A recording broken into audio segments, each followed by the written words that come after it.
Selamat siang anak-anak kelas 9. Kita bertemu lagi di siang hari ini. Tetap semangat ya, siang-siang begini belajar IPS. Ya, hari ini kita akan belajar mengenai kondisi sumber daya alam dan sumber daya manusia di 5 benua. Sebelum pembelajaran dimulai, Miss persilahkan kalian untuk berdoa terlebih dahulu. Amin. Ya, kita akan masuk ke materi. Silahkan siapkan buku catatan kalian. Dan jika ada pertanyaan, sampaikan di kolom komentar Google Classroom. Potensi sumber daya alam benua Asia dan benua lainnya. Yang pertama, benua Asia. Bagaimana sih sumber daya alam di benua Asia? Ya, hasil pertanian utama benua Asia itu adalah padi. Hasil perkebunan komoditas ekspornya mencakup teh, gula, karet, dan kelapa. Jadi, hasil utama pertaniannya adalah padi. Hasil komoditas ekspor yang banyak diekspor nih dari negara-negara yang ada di benua Asia, banyak mengekspor teh, gula, karet, dan kelapa. Kenapa sih di sini padi nggak termasuk komoditas ekspor yang banyak juga? Ya, karena padi itu kan adalah makanan pokok. Terlebih lagi di negara Indonesia, ya kan? Nah, Indonesia itu kan penduduknya ada banyak. Ya, di Indonesia kita bisa temukan banyak sawah, banyak petani penghasil padi. Nah, tapi padi yang dihasilkan itu akan terlebih dahulu untuk memenuhi kebutuhan hidup warga negara sendiri. Nah, setelah itu baru diekspor. Oleh karena itu, tingkat komoditas ekspor, komoditas itu tahu kan kalian? Komoditas itu barang yang memiliki nilai jual, ya. Jadi tingkat ekspor yang banyak itu jadinya ke teh, gula, karet, dan kelapa. Nah, pada tahun 2016, produksi minyak mentah bisa mencapai 37.486.436 barel per hari. Artinya, 1 barel itu sama dengan kurang lebih 159 liter. Artinya, per hari di benua Asia itu bisa memproduksi minyak mentah sebanyak ini. 37 juta ini dikali 159 liter. Betapa banyaknya, ya. Nah, 6 dari 10 negara penghasil ikan dunia ada di Asia. Jadi, di benua Asia itu hasil pertaniannya cukup beragam, bisa memproduksi minyak mentah dalam jumlah yang banyak. Kemudian, 6 dari 10 negara penghasil ikan di dunia ada di Asia. Jadi, di Asia ada 6 penghasil ikan, 6 negara penghasil ikan. Nah, kemudian yang kedua, bagaimana sumber daya alam di benua Amerika? Nah, Amerika Serikat ini merupakan negara pertanian terbesar di dunia. Kenapa? Karena Amerika Serikat itu termasuk negara yang mengekspor hasil-hasil pertanian dalam jumlah yang banyak ke beberapa negara ke luar negeri. Di antaranya, barang-barang yang diekspor itu, barang-barang hasil pertaniannya, ada gandum, kacang, kedelai, kemudian beras, kapas, dan tembakau. Kemudian, Amerika Utara ini kaya akan sumber daya alam seperti minyak bumi, gas alam, batu bara, biji besi, tembaga, dan timah. Amerika Selatan juga memiliki sumber daya ikan yang besar. Sekitar 45% produksi ikan dunia berasal dari wilayah ini. Jadi, tadi benua Asia ini ada 6 negara penghasil ikan di dunia yang ada di benua Asia. 6 negara itu apa aja? Ini dia.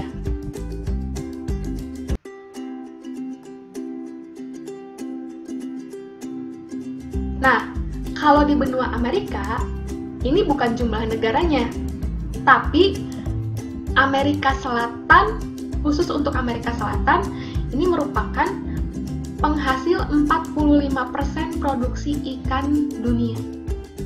Jadi dari 100% yang dihasilkan oleh dunia, hasil ikan, produksi ikan ya, 45%-nya itu dari Amerika Selatan. Begitu. Kemudian yang ketiga, benua Afrika. Benua Afrika ini merupakan penghasil terbesar biji coklat. Nah, benua Afrika juga memiliki cadangan besar sumber daya alam. Di antaranya minyak bumi, gas, batu bara, emas, uranium, dan perak. Afrika Barat ini merupakan salah satu wilayah penangkapan ikan terpenting dunia. Rata-rata Afrika Barat ini bisa menghasilkan lebih dari 4 juta ton ikan per tahun. Yang keempat, ya, sumber daya alam di benua Eropa. Benua Eropa ini merupakan penghasil gandum. Sebagian besar gandum hitam dunia itu berasal dari Eropa. Nah, batu bara dan minyak bumi juga merupakan hasil sumber daya alam yang dihasilkan oleh benua Eropa. Nah, Eropa ini memiliki sumber daya perikanan yang cukup besar. Produksi ikan Eropa mencakup 5% perikanan dunia.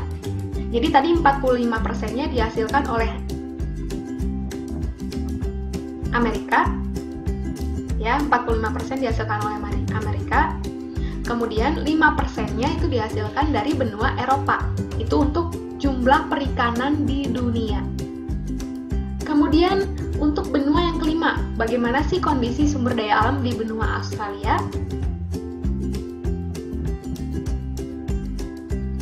Ya, di benua Australia kita bisa menemukan hutan. Hutan Australia ini menghasilkan industri hasil hutan yang cukup besar. Apa saja hasil industrinya? Ini diantaranya. Australia merupakan penghasil opal dan eksportir terbesar batu bara di dunia. Potensi perikanan benua Australia cukup besar. Hasil laut mencapai sekitar 2/3 produksi perikanan negara Australia. Kita akan membahas bagaimana kondisi sumber daya manusia di benua Asia dan juga benua-benua lainnya. Yang pertama, untuk benua Asia. Benua Asia ini adalah merupakan benua dengan penduduk terbanyak di dunia. Ada sekitar 60% penduduk di dunia itu hidupnya di benua Asia. Jelas ya, sedangkan benua Asia saja sudah terdiri dari beberapa negara. Oleh karena itu penduduknya juga banyak. Indonesia saja luas wilayahnya juga cukup luas ya. Penduduknya cukup banyak juga. Itu hanya di Indonesia, belum lagi di negara-negara lain. Nah, secara umum, tingkat pertumbuhan penduduk di Asia per tahunnya itu sekitar 1,5%. Kemudian, berdasarkan data IPM itu Indeks Pembangunan Manusia. Nah, IPM ini adalah ukuran yang digunakan untuk menentukan standar hidup atau kualitas masyarakat. Dilihat dari segi apa, Miss? Dilihat dari tingkat pendidikannya, tingkat melek huruf. Melek huruf itu kemampuan untuk membaca gitu ya. Nah, semakin tinggi IPM-nya, maka menunjukkan semakin bagus kualitas manusia yang ada di negara atau di benua tersebut. Nah, untuk benua Asia sendiri, kualitasnya ini cukup beragam. Jadi, benua Asia itu kan terdiri dari banyak negara. Ya. Nah, negara-negara ini punya kualitas penduduk yang berbeda.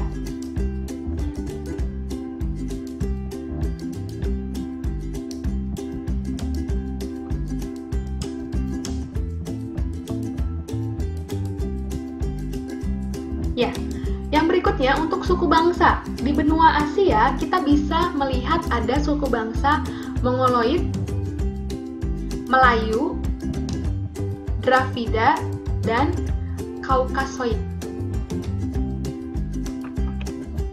Kemudian benua Amerika, kondisi sumber daya manusianya, ya, benua Amerika ini merupakan benua dengan penduduk ketiga terbanyak di dunia.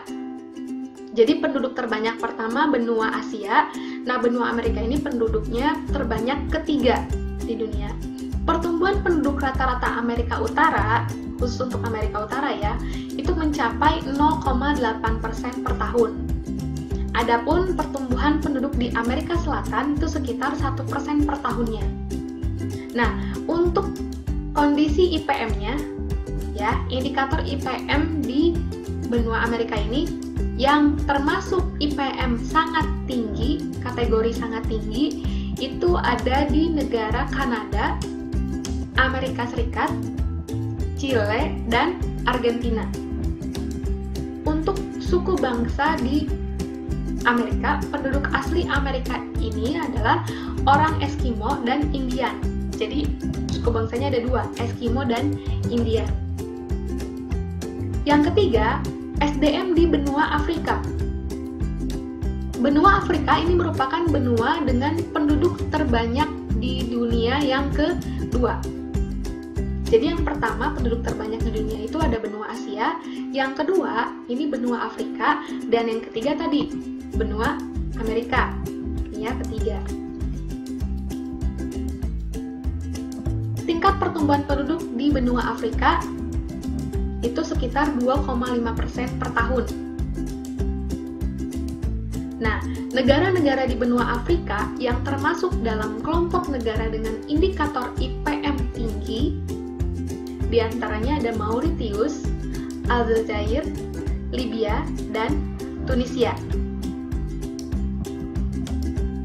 Nah, jadi tadi di benua Amerika ini ada IPM sangat tinggi. Ada 5 negara. Kalau di benua Afrika, IPM tinggi. Ya, di benua Afrika. Jadi di benua Afrika itu tidak ada negara dengan IPM sangat tinggi, tapi sampai ke tingkatan IPM tinggi. Suku bangsa yang berada di benua Afrika itu juga cukup beragam. Ada suku bangsa Negroid, Kaukasoid, Hamid, Pygmy, dan Hottentot. Untuk Negro dan Hamid ini sudah pernah Miss jelaskan ya sebelumnya di kondisi geografis benua Afrika di video ketiga ya. Kemudian yang keempat, kondisi SDM di benua Eropa. Benua Eropa ini merupakan penduduk terbanyak keempat di dunia. Tingkat pertumbuhan penduduk di Eropa itu sekitar 0,3% per tahun. Cukup rendah ya dibandingkan 3 benua sebelumnya. Nah, suku bangsa yang ada di benua Eropa ini diantaranya ada Nordik, Slavia, Mediterania, dan suku bangsa yang mencakup Turki dan Mongolia. Negara-negara di benua Eropa yang termasuk dalam kelompok negara dengan indikator IPM sangat tinggi, ya nih, di benua Eropa ada lagi nih IPM sangat tinggi, selain tadi di Amerika. Nah, negara-negara yang termasuk IPM sangat tinggi di benua Eropa itu diantaranya ada Norwegia, Swiss, Jerman, Denmark, Belanda, Islandia, Swedia, dan Inggris. Ini ya. Kemudian kondisi SDM yang terakhir di benua Australia. Benua Australia ini merupakan benua dengan penduduk paling sedikit di dunia. Sekitar 0,5% penduduk dunia itu hidup di benua Australia. Jelas, dari luasnya saja benua Australia ini merupakan benua dengan luas yang berada di urutan terakhir. Kemudian untuk tingkat pertumbuhan penduduk benua Australia ini cukup tinggi ya, 1,4% per tahunnya. Berdasarkan data IPM tahun 2016, kualitas penduduk Australia dan Selandia Baru itu termasuk sangat tinggi. Jadi meskipun luas wilayahnya nggak seluas benua lainnya, benua Australia termasuk luas yang paling kecil, gitu ya. Tapi untuk kualitas penduduk, Australia ini punya IPM dengan indikator sangat tinggi, yaitu ada di Australia dan Selandia Baru. Bagaimana suku bangsa yang bisa kita temukan di Australia? Suku bangsa asli Australia itu diantaranya ada suku Aborigin. Suku bangsa terbesar itu adalah warga keturunan Eropa. Jadi warga keturunan Eropa yang tinggal di Australia itu dianggap sebagai suku bangsa terbesar. Nah, kenapa warga keturunan Eropa itu disebut sebagai suku bangsa terbesar di benua Australia? Karena banyak penduduk yang berasal dari keturunan Eropa. Salah satunya berasal dari negara Inggris dan juga Irlandia. Jadi cukup banyak penduduk dari Inggris dan Irlandia yang tinggal di benua Australia. Oleh karena itu disebut sebagai warga keturunan Eropa. Selanjutnya kita akan lanjutkan di Google Classroom. Jadi silakan kalian kembali lagi ke Google Classroom.